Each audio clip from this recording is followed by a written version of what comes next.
You are listening to episode 51 of the Underhook Show. My name is Steve, as always, alongside my co-host Chris. Chris, how you doing on this temperative Wednesday evening? Which, yes, we are actually recording on a Wednesday now. We did it. We're finally back. We're back on the right track. I'm doing good, my man. A little humid. Science is going crazy again. It's raining. But I'm ready to talk wrestling as always. Yeah, which Summer Blockbuster edition of AEW Dynamite on tap. And before we get into the meat of everything, or I guess I should just say the substance of the show, the weekly discussion, a couple of things I want to talk about. With the announcement that the Chicago Bears are intending on moving to Hammond, Indiana, and what happens when a new stadium is built, especially in the NFL, it usually means WrestleMania is not too far away. They're already bidding for Nashville, and they're still playing in their old stadium. So, Chris, I wanted to lead off our show tonight by asking you, what are your thoughts on WrestleMania weekend taking place in Hammond, Indiana? If you'd have told, 10-year-old me that there's a possibility that WrestleMania would be in the town I grew up in, I'd call you a liar. But hey, I mean, this timeline that we're living in idiocracy is crazy right now. So it's like the Matrix, you know? I don't know. Yeah, simulation is just dude. It's like they're just randomizing. It's like the Pokemon randomizer hacks. And then man, I can't even fathom. Well, I was telling my brother, I'm like, consider not just Mania being there, but the whole weekend. And you live in the region, and say I don't know, you go to Buffalo Wild Wings on the Friday of Mania weekend. It's like, oh hey, here's the Dragon Gate roster, just at your local wing spot. You know what I mean? Just all the wild shit that you'd experience during that is really fun to think about. So I wanted to bring that up before anything, because it's definitely a possibility within the next 10 years, and that is just mind-blowing to me. It's insane to me that the next 10 years is very possible. We are going to be possibly seeing a WrestleMania in Hammond. I'll at least be around. I mean, you have to. I mean, it's within an hour. I mean, and like you said, those are your stomping grounds. Fuck, I'd go. Yeah, I definitely. Whew.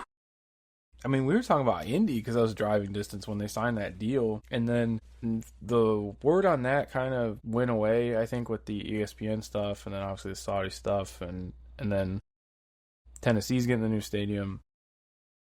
But now it's looking like they're gonna settle on Hammond, which again is just so insane to me. But that's the reality we're living in. Yeah, it's awesome though. This is awesome. It's a great timeline to live in right now. Yeah. Especially, yeah, I mean, wrestling never stops, and never say never, obviously. Not going to entertain any of the Punk rumors just because. Fun fact, I didn't know anything about it until an hour before talking to you. I mean, after 6 years of Punk rumors, I think I'm just block them out at this point. I'm tapped out, bro. And it's like any account with a blue check mark, like I posted on my channel Twitter, like the LeBron pregame ritual. Yeah. Because just especially if he did have a falling out, and this was like the last time to have big Punk numbers for your media outlet, I'm like, man, they're gonna milk this into the ground until he's on TV again. So we don't have anything to say about that matter. I mean, I haven't watched any WWE since Mania.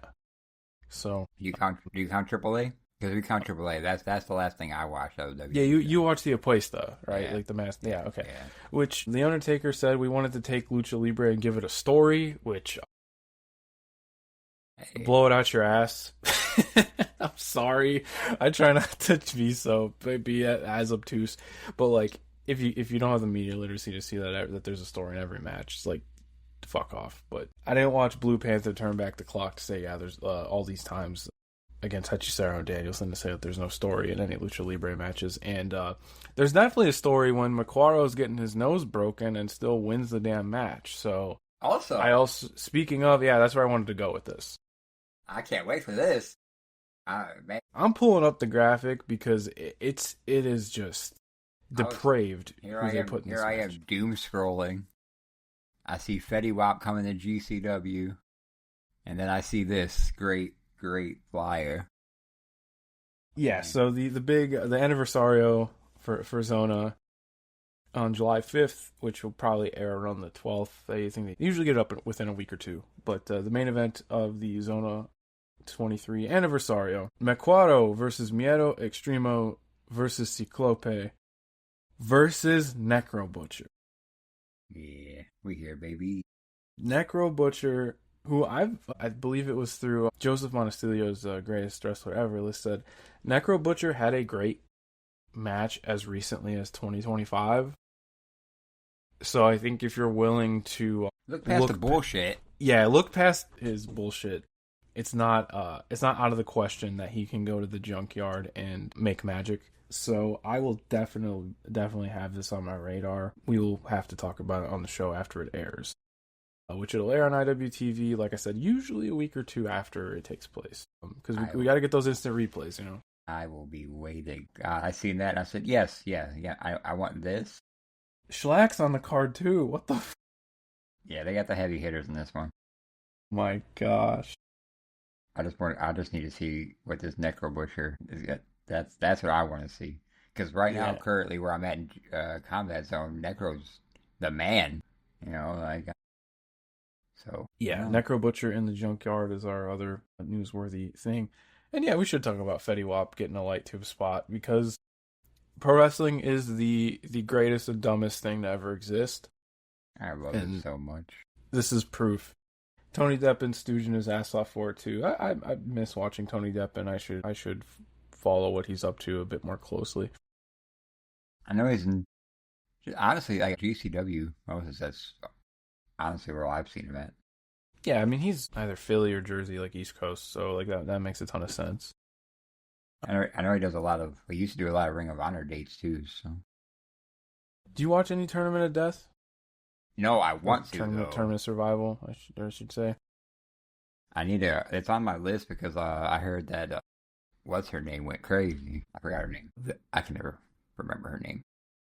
One of my mutuals was going crazy over the Lil Sicko match. I've not watched any Lil Sicko, but it's someone we probably should keep an eye on. And then I talked about Montecilio's work earlier, and I believe on his Twitter he was saying that the Gresham Takeda match was pretty good. So I heard my man did a shooting star press on broken glass. So hey, fuck yeah, dude, that's what we're here for.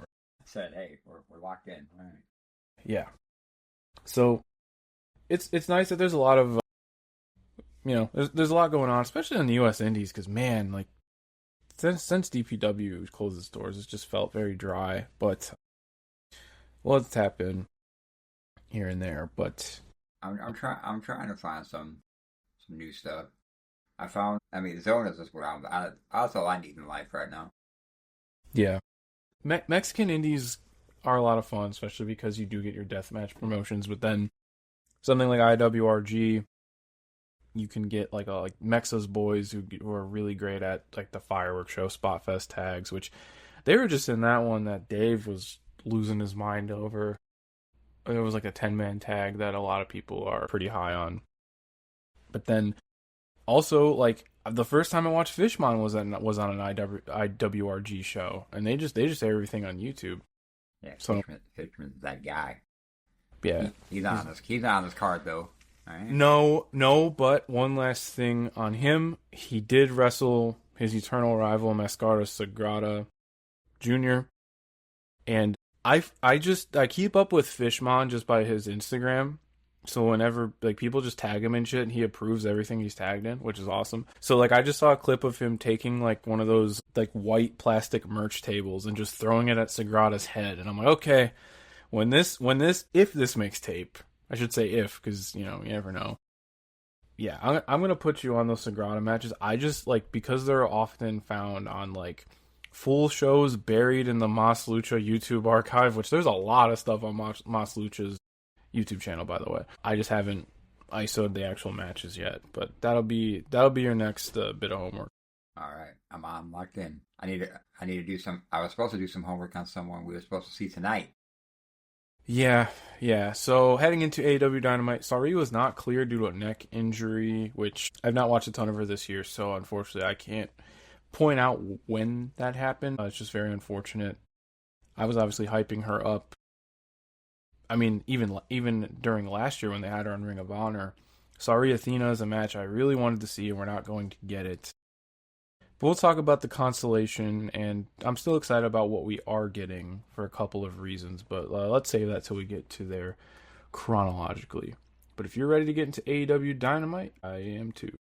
One last thing before we start, I just want to say R.I.P. Stacey King, because it's not wrestling related, but I'm a big Bulls fan, and this one kind of hurt me. So Yeah.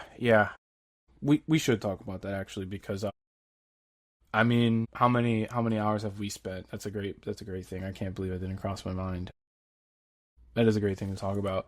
Yeah, man. I mean, even on some just absolutely horrible teams, he would find ways to just make the watching, like the viewing experience more enjoyable. You know what I mean?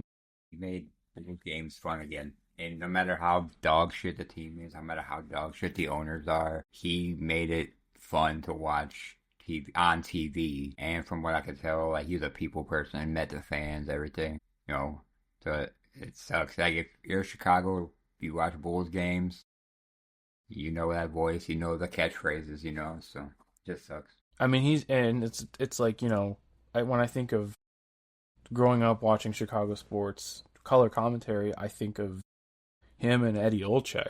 You know what I mean? Like those are the two guys. But even when Eddie had his catchphrases, you think of Stacey King and his one-liners. Like you could rattle off, like off the top of my head, give me the hot sauce. There's 5 Javantes. Get up or get out the way. Drive home safely. Feed the big man. Big man gotta eat. Like he just brought so much life to a lot of really, you know, a lot of good teams, a lot of bad teams. What was your favorite Stacey King quote? Little boozy vert.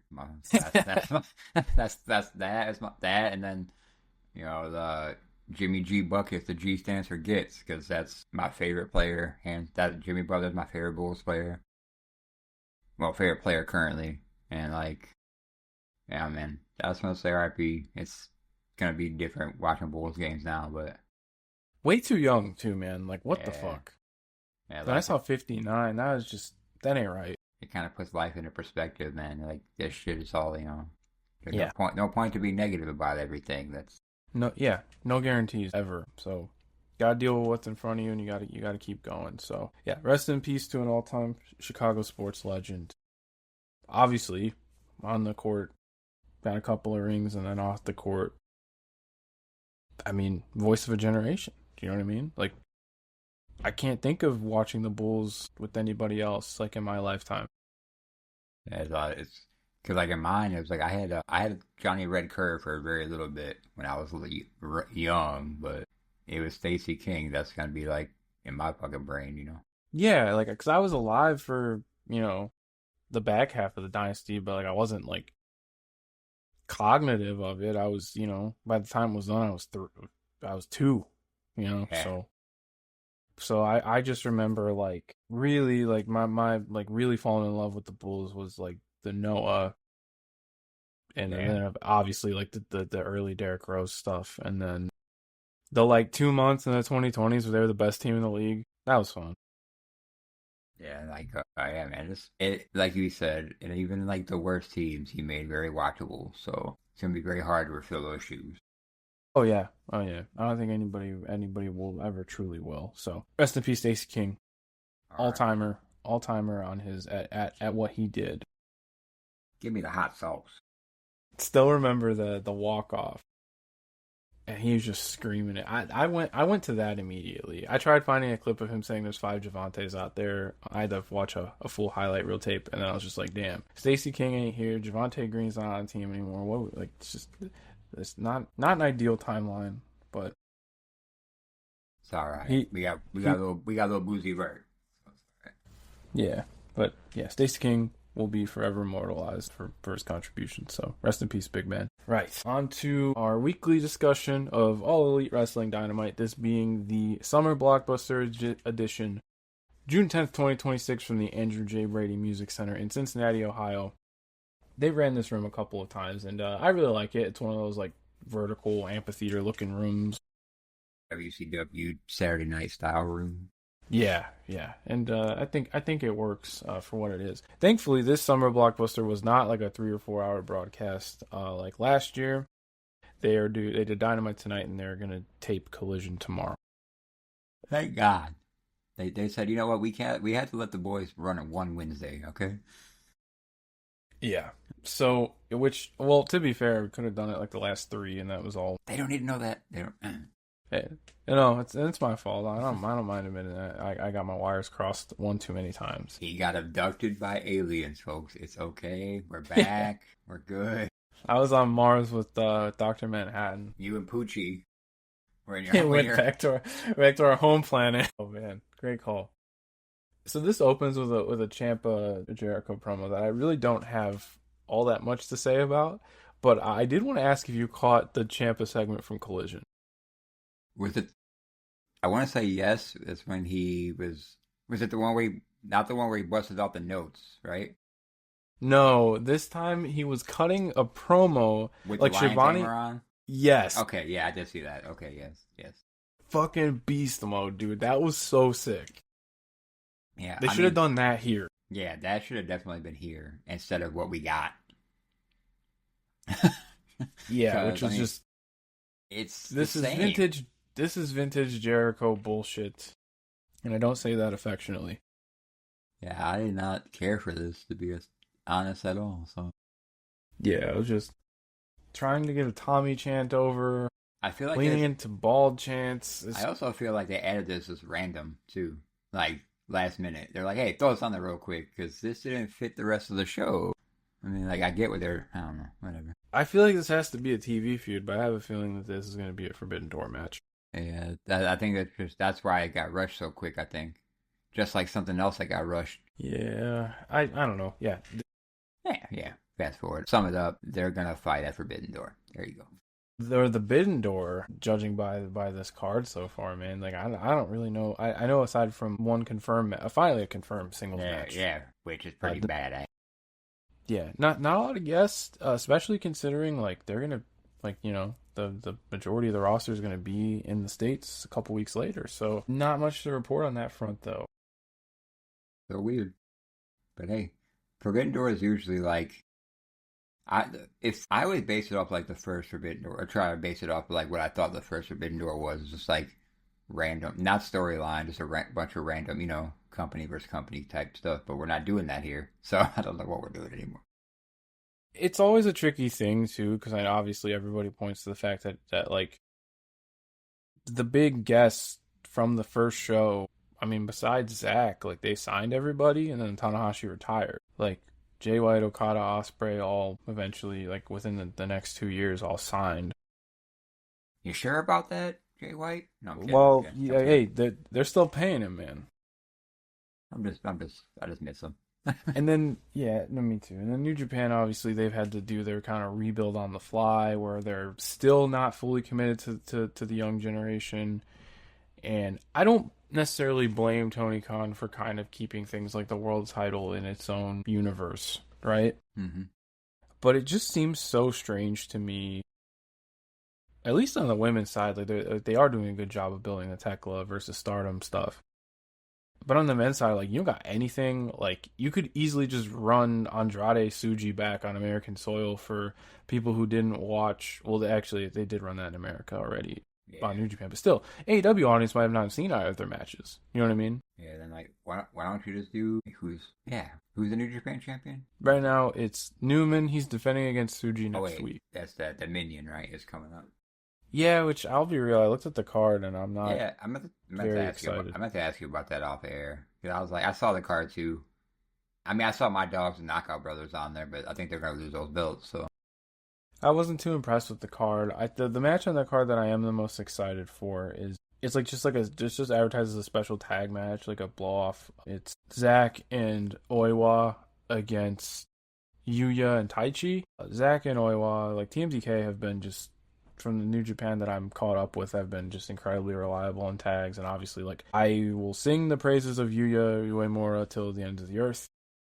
And Taichi obviously is, I mean, he has tag history with Zack, so like that should be a good match. But just so many weird decisions. Like Andrade's defending his belt in a three-way, which like New Japan doesn't really do three-ways, and then it's like it's Shota Umino and Drilla Maloney, which just that's just all over the place. And then they're doing Takeshita versus ELP again, and they've wrestled like 5 times already. And this is just a strange card to me for what's supposed to be like the biggest shows of the year in New Japan are Wrestle Kingdom, the G1 Final, and Dominion in that order. This does not feel like a 2-way show. You know what I mean? Anyways, It's alright though. They're gonna announce our card and we're gonna be excited. yeah, and I think because Andrade still has that global title, I would not be surprised if he's in the G1 this year. I think if anybody from AEW is in the G1, it's probably going to be him. But we should know about that in a couple weeks. But ooh. I have something I could piggyback off of, actually. We'll get to there, though. Okay. Because I was doing it now. Fuck it. Yeah, go ahead. I'm definitely going to forget it. No, go on. You know how Don Callis is saying you're going to get your title shot? Yeah. What if he puts him in the G1 and that's his title? You know what I'm saying? Because you got to earn you get a title shot at the end of that, right? Not that I'm saying he's going to win it, but I'm saying, because that could be a way to get Andrade away from Callis, and then Kevin Knight could focus on him, bring Andrade back when he's done, bada ba. Yeah, because, I mean, for those who aren't familiar, like, that is a heavy schedule if you are in the G1. Like, it's a month long. You have 10 singles matches, or 9 singles matches, excuse me. And, like, if you're not wrestling a singles match, you're wrestling on an undercard tag. Like, there's no nights off in that tournament, so Andrade will be off AEW for at least a month when that happens. So I could see that. I could also see it's a bit of a condensed schedule because you have Forbidden Door, then you have the July pay-per-view, and then you have All In. And I'm almost trying to think, like, how many title shots is Don Callis going to give out? Because, I mean, they did this backstage segment with Knight and Andrade, so this is actually a really good place for you to bring this up. Oh, I forgot that it did open the Yeah, they did this, and then in the same hour they did an in-ring promo. Like that's kind of like my only criticism with the show. There really wasn't that much bullshit, but there was like a lot of like it was really heavy-handed with Don Callis, but especially with all the stuff with MJF. But I mean, he's giving so many title shots out to his faction. Are they just gonna do like a 4-way where it's like MJF versus 3 Don Callis family guys? Well, I mean, what I'm thinking what happens at the end. Or not the end, but what we find out later, I guess, for his Forbidden Door match. Because Briscoe, he's got to be a TV defense at this point, right? Yeah, you're not doing that on a. There's no point to do that on a pay-per-view. No. Because we can talk big picture here. Because look, would I love Mark Briscoe to main event an AEW pay-per-view, possibly win the world title? Yes, I just don't think they're going to do that. We already know what the bigger picture is. The big picture is Will Ospreay winning this belt. I still don't think it needs to be MJF to defend it because you could easily do Kenny, Ospreay, which they've been telegraphing, and I think Omega beating Zack, and then which again spoilers, like Omega beating Zack, staking his claim, and winning in Canada. That kind of all lines up. So that begs the question, though, when the Mark Briscoe match is going to happen, and when all these Don Callis guys are going to get these promised title shots. Or is it just Don Callis is just telling everybody yes, which that could also be the case. Yeah, I feel like that's actually the case. He's going to say yeah to everyone, and then they're all eventually going to... That's how you get 1 million people away from the family, you know? Yeah. But opening tonight's action, honestly, this was probably my match of the night. Although there was some good wrestling this evening. I didn't think there was anything bad on the show from an in-ring perspective, but I do think Moxley defending his Continental title against Shane Taylor was my favorite. We were messaging the other day, and I was just like, damn, this, like, they're really doing this again, and you pointed out that it might have actually been in the same city, which very much like AEW to do that. Like I said, Tony Khan loves his booking parallels, but man, the way I would describe Taylor Moxley was this was just like a nasty match. Like, a whole lot of, like, clawing at each other's faces. Obviously, they're going to hit hard. That's what both these guys do. This is how a feud's supposed to look. Yeah, this is just like a hate-filled, gritty brawl, which, heading into this match, they sent John Moxley to do media in the area. Oh, I just He see was on this. his Yeah, I seen this. local news describing how to gouge somebody's eyeball. Yo, can you imagine being like, young, waking up, news is on TV because your mom's got it on or something in that area, and you got John Moxley telling you how to gouge someone's eyes out? And Man. did you notice before the table spot, like he actually put that hold on? Yeah. Yeah, he tried to gouge the dude's eyes out. I mean, what more can he ask for? But really simple dynamic here. Obviously, Shane Taylor is a massive individual and throws that weight around, so he has the strength advantage. The Uranage on the table was awesome, and just so many of these come down to earth moments that Shane Taylor is so good at. Nice little smoke and mirrors thing too. Him putting the ring apron over his head when he did a leg drop, it's like just like a nice way to protect him because point of impact is his chest, but you're only looking at what's exposed anyways. So like, way to take care of your opponent there. Although I'm sure that doesn't feel good either way. Yeah, you're still taking that. That still hurts. Yeah, but a lot of, I mean, it's never really a question with Moxley, but I think something like the Splash got some good near falls out of that, and obviously these two are really good at slugging it out, and I don't know, these are the type of Moxley TV matches that I love so much, and we got another one, so yeah, I was a happy customer with this one. Yeah, that's a rule. Good opener. I'll probably have to say also my match of the night. There's another one that I like later on, but yeah, we were texting me right when the match got over. Shane Taylor's badass. Yeah. We just haven't gotten a ton of him. I know he's been featured on Collision a lot more, which on Collision I watched this morning. They had him squash somebody and then go on commentary for the Death Riders versus. It was the Infantry and Moriarty, which cool match, but didn't really get to where you would expect. But I'm glad that we're not quite done with this yet because Taylor would get his heat back in the post match, hitting a bunch of repeated splashes, and then that would set something up later in the night. So now we're back. Also, poor Wheeler Yuta getting his ass handed to him on Collision, huh? Yeah, sky is blue, water is wet. Yuta, we know how good he can be, but he's also just so good at being a stooge for his faction. Oh yeah, he knows how to play his part. Then we do get the Kevin Knight, Don Callis promo in the ring, which this feels like they're overcompensating for how much people didn't like Kevin Knight being put with Don Callis. I think I'm just going to reiterate what I said last week, where I'm not worried about Kevin Knight at all. Like, I do believe he is truly that good, and he'll, like, whatever they slap him with, he'll still, yeah, he's not gonna get lost in the mix, dude. That's just not what this dude does. He's gonna stand out regardless. He's that dude. And in all honesty, tonight proved better because he did a better promo, in my opinion. Yeah, like he doesn't need Don Callis as his mouthpiece. He was holding his own. And we got Darby Allin back for the first time since Double or Nothing. And I love Darby's little jab at him on the mic where he just says like, "Hey, I hope New York was worth it, because this feud's gonna rule. You're gonna die." These two had two legitimately great babyface versus babyface matches, and now we're gonna get one with a defined heel role. Yeah, man, I'm all over this feud. I think this is gonna be great. Yeah, absolutely. We even said it. We're like, yeah, Kevin Knight's first feud being a heel against Darby is gonna only elevate him even more, in my opinion.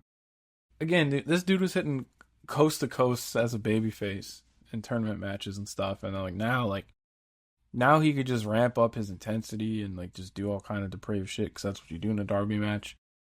Yeah, I can't wait to see where they go with this. The guy hit a UFO frog splash and landed on a seat.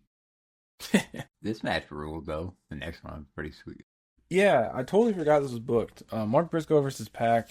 Singlet Pac. Yep. Singlet Pac, which gotta pay for the pay-per-view to see for the straps down. He's paywall style here, but pay for the ads. Cool matchup on paper. When you think athleticism, Briscoe obviously is a tremendous athlete, for all the wild things he can do, but you obviously think of Pac because he's just like a machine. So it was a cool match. I did really enjoy it. I just don't think, I left this match thinking, damn, I know they got a better one. Yeah, that's what I said too. I was like, this seemed rushed. But Yeah, I definitely feel like time was cut and maybe one of the segments ran too long. yeah, maybe it was the Jericho, huh? Maybe not Yeah. have that. Huh? Mark Briscoe still facing consequences of Chris Jericho 2 years after their feud because we can't have anything nice. Yeah, I would like to see these two run it back with a little bit more time. But man, it's refreshing to see them load up Mark Briscoe with wins heading into a world title feud. Yeah, especially against Pac, who's member of the biggest group in the company right now. Yeah. Yeah, just wins clean as a whistle. Cool match. Don't have really too much else to say. Although I didn't bring this up last week. I wanted to. Briscoe's been adding this spot into like every match now, and it's just something you don't see a lot of wrestlers do. Where it's like a top rope sit out arm drag. I didn't know he was Like do that. he did it last week and he did it this week. I'm like, damn, that looks sick. Every time he does it, and he's been doing it more. So I'm like, hell yeah, dude. He said, "Look at this, chicken can wrestle." One of the very best. Then I like how they took advantage of the ad break here to where it was like MJF was taking his time and Mark was kind of doing the watch gesture, like the wrap it up gesture on the exit of the commercial break. I will be real, because we could just cut to the chase here, because this was just MJF kind of playing at internet trolls, being like, yeah, and like Mark Briscoe won't pop a rating or whatever. Do we really need to do another cage match at Forbidden Door? But I feel like we said, Tony Khan likes to go, with it. He likes his wrestling trope where he's just going to do the same thing he did. Yeah. And this just seems like filler to me. Especially, we shouldn't have this. We shouldn't have a multi-man cage match after the last pay-per-view. We had a multi-man stadium stampede match. That's another great point that I didn't even think about. Like back to back, it's just like that's oversaturating for me. Like we already had this last. You could have did this at the last people. Like you couldn't have because that's when MJF won the belt. But you could have made Stadium Stampede the cage match. You didn't need to do it here. Yeah, I mean, as much as I love Stadium Stampede, don't get me wrong, but yeah, like look, Don Callis family conglomeration. That's Teflon. Like I think you could do whatever with a number of those guys, and odds are it's going to be good. But why not just do MJF Briscoe on the pay per view? Like what's like, dude, I get they're in a big building, so they can play with this. They're running the show where the San Jose Sharks play, so it's like their big stadium in the Bay, but like, or big arena, I should say, in the Bay. But it just feels like, oh, we got the space to do a cage match. We got all these guys who aren't really doing much. Let's just throw them all in there. I'm sure it'll be fun, but I was almost like, let's cut to the chase here. Like I want to see Mark Briscoe challenge for this title. I mean, we're gonna get. It's just going to be more a payoff for Fletcher and Takeshita, right? Is Takeshita even going to be there? Is Takeshita going to be in Japan then? I don't really know what Takeshi's doing the week of this show, but I would assume he'd be a part of it because Fletcher's, you know what I'm saying? Maybe. And he's been hanging out with the conglomeration lately, so. Yeah, it's probably a way to advance the Fletcher Okada Takeshita thing, which I don't think needs any more advancing. But I will say though, yeah, conglomeration in there will be fun. Obviously, like you could pick and choose your Don Callis family guys because they're loaded. I just don't know how you're gonna top like Darby Allin getting stabbed in the ear, Tanahashi threatening to jump off the structure, whatever's left of Kota Ibushi flying around in there. Like the fever dream that was the match last year. I'm just like I don't know how you can top it. And then that was also like a major. That's how they wrote off Will Ospreay. That was like a major thing that happened. So I don't know. We're in Briscoe's partners. Bang bang. Get him in. Got Mick Foley jumping off the cage. Yeah, probably saving that for All In. Toss him off. I mean, if it's a lights out steel cage match, who's to say he won't do a run it? Who's to say he won't be a rep? Another great point. Because I do think you need to get MJF and Mick Foley back in the same with Briscoe orbit. Yeah, good point. And then give me Mance Warner on my TV. More Mance Warner, please. Manser in the cage. I was saying with some friends on Discord, I'm like, can we get Bolton Oleg in the cage? Like big enough for that guy? I just want him on my TV. Yeah, I want Keith Lee back on my TV, but hey, here we are. They've been talking about him lately. Can I get him back one more time? I just hope he's okay. That's me. I just want to know he's good. The matches with him and Dijak were awesome. I mean, he had some cool stuff in it. Like the Swerve in Our Glory run was fun. I honestly had to go back because I don't remember. I was at the show where they lost. They should have won the titles and they didn't. I think that was in Chicago, right? Yeah, where people were saying the Acclaim should have called the audible. Yeah, yeah. I was at that show, but Yeah. We can keep going. They used the whole Don Callis thing to segue into Andrade versus Orange Cassidy, which this is my tie for match of the night, by the way. On paper, the ceiling on this is ridiculous. I think so highly of these two. I really enjoyed this. I'm not mad that they leaned into the shtick so much, but I do think that the shtick may have held it back from being something like truly great. But man, the bit where Orange Cassidy had the jeans under the jeans. My brother, you already know that popped me. So good. You know, so good. You know that popped me. I was like, I wonder if he's going to have, because he started moving his hand at his waist. I was like, is he going to take his pants off? And he had jeans on jeans. And then the Leo Rush thing. Yeah, I think this is where I liked it, because it was just, I don't know, the stick gave it something for me. I liked it. Yeah, it's pros and cons. Like, I'm not saying it killed the match for me by any means, but I just know how good these two can be, and they just went a little different direction with it from maybe what I expected. But the jeans bit was tremendous. Like, it's undeniably great. Like how awesome that was, and yeah, the Leo Rush kind of doing the twist on the photo spot was funny too. I would love to see these two run it back though. Like, I think they show flashes of brilliance, and I would just love to see these two wrestle more. Yeah, maybe in the cage. Maybe you might see it. What if they get Leo Rush to be on the team? Not them, but the conglomeration. Huh? God, that'd be fun. Has he yet to get a T-shirt with his portrait on it? Bruh, I would buy it. I want to buy the Roddy one, in all honesty. the Roddy one's great, dude. Like, in all honesty, I want to buy the Roddy one, but that's how I look when people ask me to pose for photos. Yeah, I look like Kyle's picture. That's me. But no, this was a good. I liked it though. It was a good match. Yeah, a lot of fun. Like I said, I just think I know these two could have like a match of the year candidate, like style match with just under the right circumstances. But for a TV comedy match, yeah, this was awesome. I still had a lot of fun with it. We got the how you know thing too post match, which I don't get it, but all right. It's funny when he's doing it backstage, but like to the crowd, I'm like, but hey, maybe he's getting it over. Trying. I mean, it's getting over, but I just don't understand it.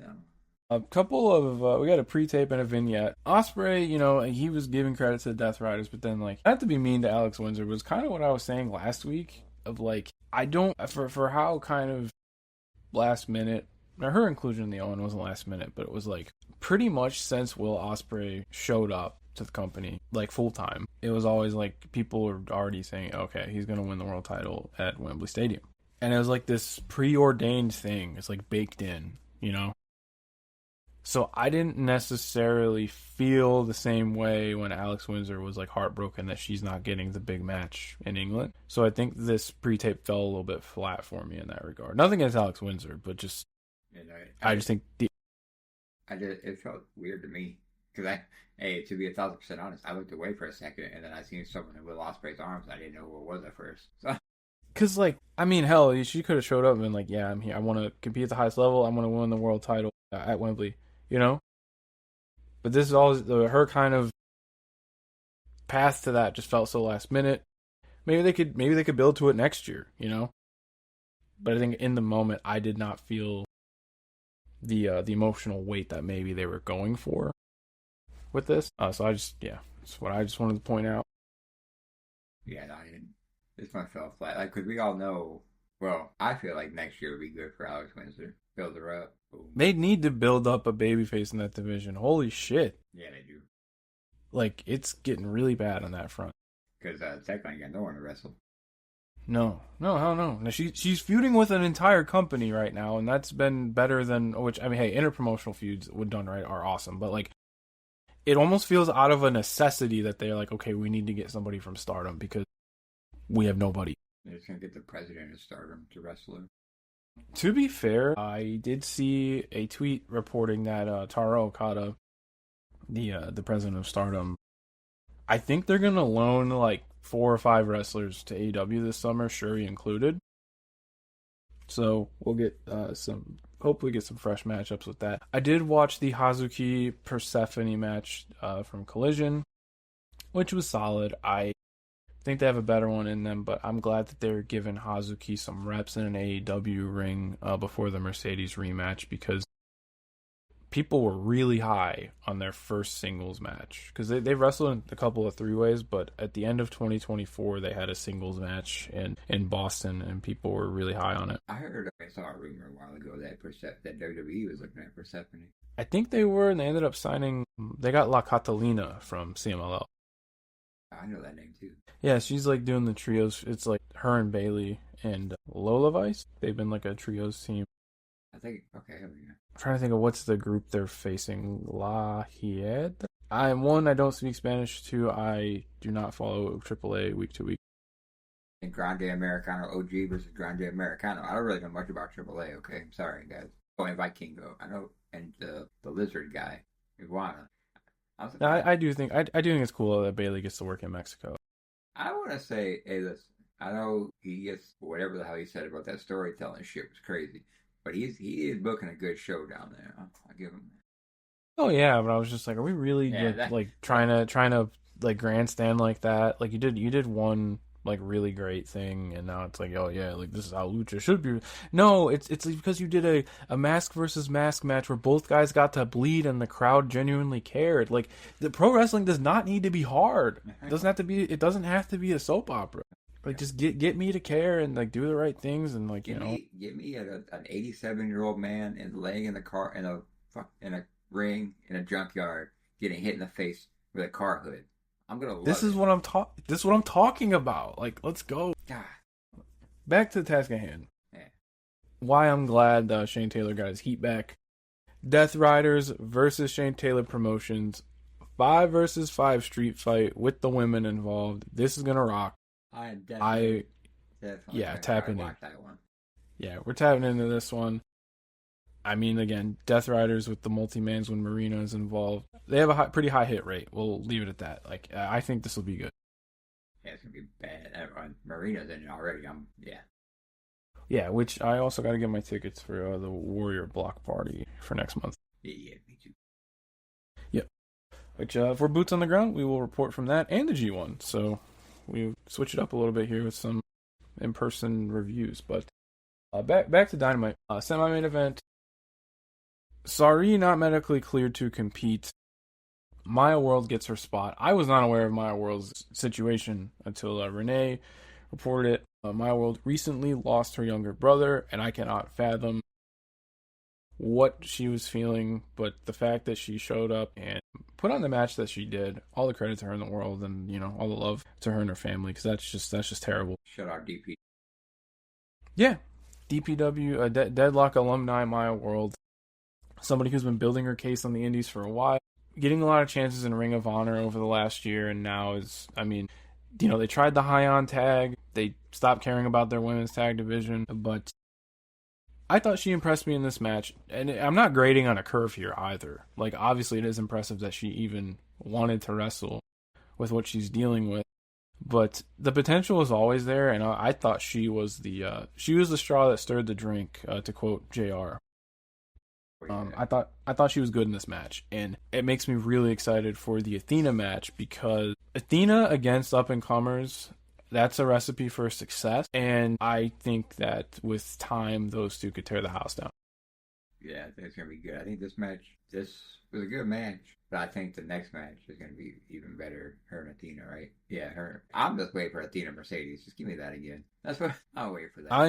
I'm just like so disappointed we're not getting Sorry Athena. Yeah, well, that's just such a like. Bro, when I see that was the first thing I seen today, and I texted you that, and you were like, "Huh?" And I was like, "Yeah." Like I said, shout out to Maya World, everything she was going through this past week or so. Good to see she came out here, and like she said that her Lord brother got her into wrestling. So I mean, look, man, wrestling cures everything. It's all good. Yeah. No point to be negative about anything. Yeah, we got a lot of good things. Yeah, I thought she was I thought she was good in this match. I thought she impressed me, and I actually like that she kind of scraped away the win with the flash pin, because I mean, how many times have we seen in wrestling where I don't know if you want to call her a rookie or just an up-and-comer, gets that win out of nowhere. You get the crowd to rally behind her. And now she's going to take that wave of momentum and step into the ring with the pro wrestling version of Galactus. She's about to get her ass beat. Well, it's going to be a good match. It's going to be But the hope spots in that match, if they do it right, you really might have something here. Yeah. I'm pretty excited. Athena knows how to play off that too, so that's going to be good.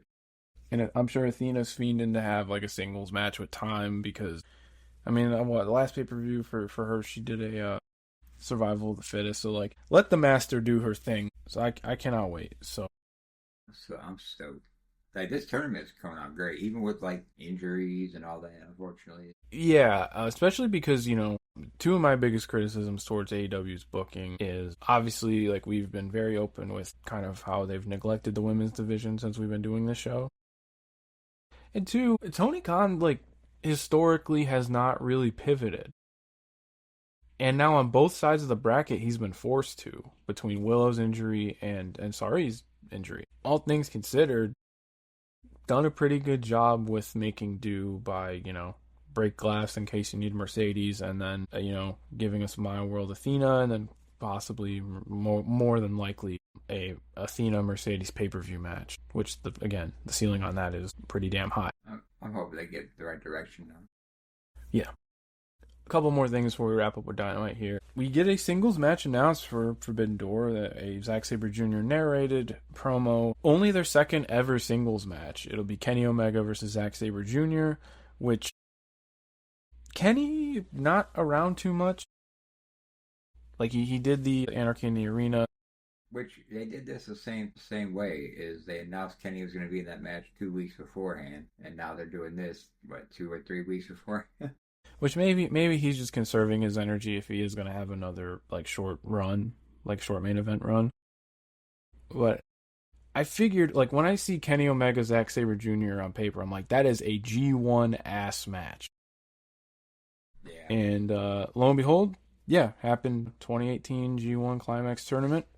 That was their only singles match according to Cage Match. Yeah, I thought they would wrestle like PWG. I thought I'd seen them wrestle at PWG at one point, but they tagged in PWG according to Cage Match. Yeah. See, huh? So it was like a 6-man. They're on the same team. So they've and then they've done preview tags and stuff in New Japan. But very cool matchup. I'm really curious to see, because I always talk about Kenny changing his style post injury or post diverticulitis. Zach might be the perfect opponent to do something way different as far as a mat based, targeting the stomach, all that stuff. I think, and also if you're worried about Kenny's health, I don't think you could pick a safer opponent if you're keeping things on the ground. So at the very least, as a curiosity case, I'm eager to see what they put together. I'm always stoked. Zack Sabre is one of my favorite wrestlers. So. Yeah, me too. And his kind of you're gonna get him an AEW once a year thing. I'm cool with it. I don't think he needs to be there full time or anything. So I like to see him bring some TMDK guys with him. I think Bad Dude Tito's booked tomorrow. I'll say they got Bad Dude Tito going against Kenny on Collision. So okay, so Kenny is wrestling. That's right. And then I like what Zack Sabre said in the little promo. He's like, "Oh, it's that time of the year again. You got to hear my voice." Yeah, Zach's awesome. I'm looking forward to his involvement on this show, and I wonder who we're gonna see him face in the G1. I'm because as long as he's healthy, I'm just assuming he's going to be in the tournament. Yeah, I can't wait till they announce that. So then, before the main event, we do get this whole segment with MJF paying off Don Callis, promising Kevin Knight a title match, which then after Don Callis promised Andrade a title match. But let me just say this, because it's rare that we got everybody all together. Hedgie Sarah wasn't here, unfortunately. Is this the craziest looking bunch of dudes you've seen in a long time? This is my dream blunt rotation right here. Especially my man Mark Davis in the back looking insane. Okay, and then Archer. You got a bunch of dudes. You got a bunch of dudes in suits, and then you got Lance Archer with Fashion Week Lance Archer in the back, and then Mark Davis with the Realtree camo hat with the title belt. The title belt, the glasses, looking straight out the mud. Yes, this is the guys I would love to hang out with. And then here comes Kevin Knight dressed to the nines. Makes no sense. On Collision, they did a Roppongi Vice promo where the heaters of the faction were just beating ass in the background. Like, yeah, Don Callis paid for all these new clothes, so that's why they're dressed like Miami Vice. Okay, that makes sense now. And then like before the promo's done, Lance Archer just like pops up out of nowhere, and just goes, "Everybody dies," and then the promo. Yeah, that's all he needs. Dude, shades on the head. Look at the ratings. Tonight. Check out the ratings for that moment right there. We need the quarterly. We need the quarterly. And I bet you it has popped. It peaked right there. Yeah, we're not the bringing graphs to a hoops conversation, but I'm sure for those who are, if you look at the quarterlies in correlation to Lance Archer appearing on your television screen, I'm sure the viewership is up. Yeah, it's okay though. The money's up too. Yeah, his money up. Shit. You know. Yeah, had to. Right. You saw that briefcase? His money. Put him in the match. Come on. What y'all doing? Yeah. Put a heater in there. Let's go. Look, all you need is Mark Davis, Lance Archer, and get Jake Doyle in there too. Boom. That's all you need. Well, hypothetically speaking, that would be in line with MJF's character to pick all the bruisers. See, that's what I'm saying.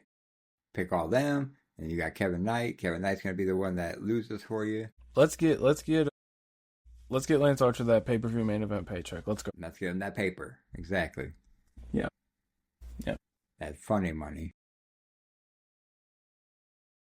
Main event time. Owen Hart Foundation tournament semifinals for the men. Winner faces Will Ospreay at the pay-per-view, which I just assumed was going to be the main event. Like how last year's tournament main event at Double or Nothing over the crazy 20-person, with that Anarchy in the Arena with like all the people in it. But I'm thinking they're billing this as a triple main event, and between tearing down the cage and all that, cage probably going last like it did last year. That being said, Brody King, Swerve Strickland.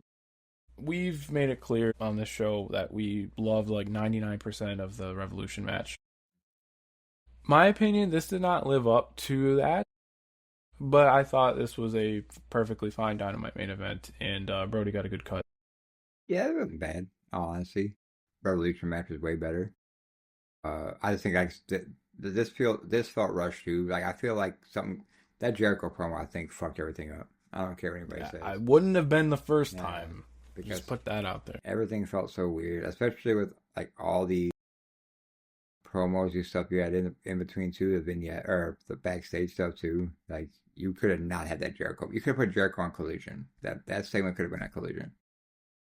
But, well, the Ciampa segments have all been on Collision. Yeah, keep it there. That you could have kept this one there. For sure. Yeah, this is very much like a Collision. This is very much like Jericho, like probably when he re-signed, like gets his segment. I'm with you on that. I just felt like the logical step after the Revolution match was for these two to have a death match. It make more sense, but with the whole who's the most dangerous guy in the company thing, or have a chain match because that's I'm saying they both use a chain. Brody hasn't really gotten to do that since the Darby feud, right? I thought, or didn't Swerve choke him out with a chain? No, I just meant like Brody in a wicked bloodbath. Yeah. The Darby, yeah. Like the Darby stuff from a couple of years ago, not the title match this year. Even though I really loved the Brody Darby match this year, especially the finish is one of my favorites all year. But yeah, I think that there was some cool stuff, and I mean that's what Swerve does. Swerve does cool stuff in his matches, right? Brody gets the cut, which Brody being on the receiving end of control is not something you would really think about because of he's often the larger competitor in his matches. So a cool twist on that, and then obviously when Brody's coming out to the ring in the shiesty, he means business. All types of business. Yeah, maybe it was just the timing. I just don't think that this lived up to the Revolution match, and these two had a whole storyline or feud based around being dangerous, and this just kind of felt like a main event style Dynamite match, which just seemed out of character compared to where they left off, I guess, if that makes sense. Yeah, I was expecting a lot more, more just vengeful hitting chops like we did in the opening match. With Mox and Taylor, how like those two hated each other, so they're going out there beating the crap out of each other. Yeah, but it wasn't a bad match, just not what I expected out of both the guys. I mean, we knew the outcome. Yeah, I'm with you. I can see if there's anything announced for next week. I don't think there is. I think that it's announced Collision. Oh, Mercedes Hazuki is next week. And they announced Kenny and Bad Dude Tito for Collision. Azuki and Monet next week. Yeah, so I mean, Hazuki and Mercedes, give them time. Like that actually might just main event. And then you'll probably get some Swerve and Osprey. Yeah, because we're back to this now, Hmm. and we spent the whole year of them, at this summer blockbuster last year. They had their second singles match. Then they, formed a team. Osprey's out for a while. Swerve did a Hangman side quest, which, less said about that, the better. And now here we are, where we talked about the main event having a lot of mouths to feed. This is one of those big turning points of, like, where we're going for the rest of the year. So it's a big match. I thought their Forbidden Door match a few years ago was cool. I just hated the Don Callis stuff, like with the screwdriver and all that. Like by like summer of 2024, like I thought the screwdriver stuff was just And they're still played out. They're still doing it sometimes. Yeah, they did it as recently as December. Even maybe even some Fletcher stuff. I gotta think about it, but I want to see what they come up with this time. There's going to be a lot of the singles matches on Forbidden Door. I will say at the very least, even if they're keeping things on the AEW side, they all feel big. Like if it's Mercedes, Athena, people have been, especially us, we've been clamoring for more of that. Swerve Osprey, a lot of people are going to be excited for that. They're going to get a ton of time. Kenny Zach that's like the most Forbidden Door thing on the show. Yeah, they're stacking it. It's just I wish they had more direction towards it. Yeah, so we'll see where they go from here, and we'll see what happens. What do we got? 2 weeks? The 28th, right? Yeah, so they're gonna start filling this card out. Yeah, it'll be 2 weeks from Sunday. That being said, that was AEW Dynamite. I think that's another easy watch in a year full of a lot. Well, Dynamite's been, I would say, pretty easy to watch this year. Oh yeah, there are a lot And of I can't complain about that. You don't want it to just be like a slog to get through, and when they're not 3 hours, it's pretty easy to get through. So yeah, not necessarily like a bad match on the show. Easy watch. I'd say go out of your way for. Well, really, I don't think you can go wrong with any of the matches on here. But for us, Andrade Orange and Shane Taylor Moxley are probably our collective favorites. Yeah, Just for the pants spot alone. Like, yeah. Really, the only thing I'd skip on here was the Jericho segment. yeah, you could literally just fast forward to the first like 20 minutes of this show and then start where it should have started with them interviewing Kevin Knight. Yeah. So yeah, that was Dynamite. I'm trying to think if there's anything going on in the near future. I don't think, well, not nothing big. I'm blanking. Man, yeah, there's like nothing big going on. Dominion might actually be this weekend. I can't remember if it's the 14th or not. Let me look. No, I don't really remember. I'm just waiting for Zona. That's all I've been waiting for. Give me my Zona shows. Yeah, Dominion's on Sunday. Like I said, I'm not too excited for that card, but we should know the G1 lineup, so that's probably the most like newsworthy thing that's about to happen. And then we can go through the blocks next week if everything's announced. Hell yeah, we're gonna be there. I still remember I stayed up. The last time I stayed up to watch Dominion live was 2023, and I just remember watching the G1 announcement, absolutely losing my shit at like 4 a.m. because Eddie Kingston was in one of the blocks. Oh, that was the year that he got added to it. Yeah, that was so awesome. Him and Kaito Kiyomiya were the two guests, and that was a lot of fun. But so hopefully we'll get some cool surprises. But we'll break down the G1. That person's name I couldn't remember at the beginning of the show in Tournament of Survival was Vipress. I couldn't remember her name at all. It was the biggest blank, but she took this nasty bump that I'm trying to watch. Yeah, I gotta put that all on the watch list. I've just been watching. I'm in like house show hell in 96 CCW because like the files are all like 2 hours and 45 minutes long, and there's just like 15 minutes of bullshit before every match, and it's just, like I'm getting through it. I'm just about to get to Hardcore Heaven 96. That's probably the next wrestling show I'll get to. Worth of note. But otherwise, we'll be back next week to discuss the latest in the Forbidden Door build. Hopefully, we'll have the G1 blocks announced, and that'd be a good foundation. And anything else that falls out of the sky that we find interesting, and any other sports teams moving to Northwest Indiana, we'll report it here. We'll be on it. Yeah. But Chris, you got anything else for me? I got nothing, my friend. Well, if you got this far into the podcast, thank you so much for your time. We'll talk to you again next week, but I think we should end it on a drive home safely. Beep beep.